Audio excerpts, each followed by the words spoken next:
तेरे कहने पे पीटीआई को वोट दिया, चंगी तब्दीली है भाई। सारी चीजें महंगी हो जाएंगी तो इंसान क्या खरीदेगा, क्या बेचेगा? फिर चल मैं तुझे एक कहानी सुनाता हूं, सुन ले, तुझे अच्छी लगेगी। एक बहुत अमीर आदमी था, उसके कोई 20 दुकानें, 3-4 घर, कोई 4-5 गाड़ियां और 5 बच्चे थे। एक दिन ऐसा हुआ, उस आदमी का एक्सीडेंट हुआ और वो मर गया। बच्चे क्योंकि छोटे थे, कारोबार संभाल नहीं सकते थे, तो मोहल्ले के लोगों ने सोचा कि किसी एक शख्स को उनकी कफालत पे लगा दिया जाए। उन्होंने मोहल्ले में से एक शख्स को उनकी कफालत की जिम्मेदारी दे दी। कुछ दिन गुजरे तो उस शख्स ने सोचा कि ना इन बच्चों की जायदाद से कुछ पैसे कमाए जाए। उसने क्या किया, उन बच्चों की जायदाद में से 2 दुकानें किसी ताजिर को गिरवी रखवाकर तो बहुत सारा कर्जा ले लिया। अब उसने उस कर्जे में से कुछ पैसे तो बच्चों को दे दिए, बाकी पैसे उसने सारे अपनी जेब में डाल दिए। बच्चे खुश हो गए, उनकी जरूरतें भी पूरी हो गई, बाकी पैसों की वो याशी करने लग गए।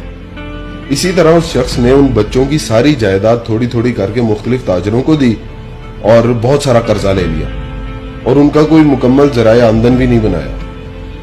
कुछ अरसे के बाद उन बच्चों का चचा बाहर से आया तो उसने उन बच्चों को उनके हवाले किया और खुद वहां से निकल गया, सारा पैसा ले गया। जब चचा ने सारा निजाम संभाला तो पता चला कि सारी जायदाद तो गिरवी रख दी गई है, तो जरिया माश कोई था नहीं।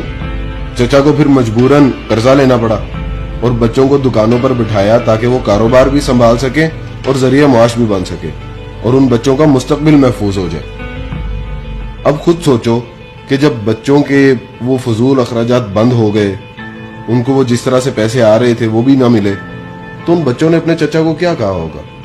तो बच्चे तो कहेंगे तेरा बेड़ा गर्क हो, तेरा खाना खराब हो, तूने तो हमसे सब कुछ छीन लिया। वो तो उसे गालियां देंगे।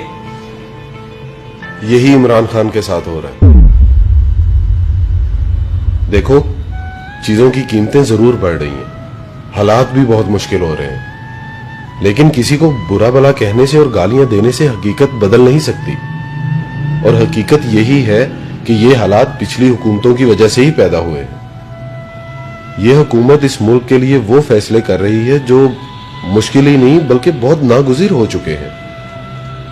याद रखना, ये मुल्क हमारा घर है और अपने घर को बचाने के लिए और संभालने के लिए अपनों को ही कुर्बानियां देनी पड़ती हैं, इकट्ठे होकर चलना पड़ता है। और अगर हम सब साथ मिलकर चलेंगे तो इंशाअल्लाह जरूर बदलेगा पाकिस्तान।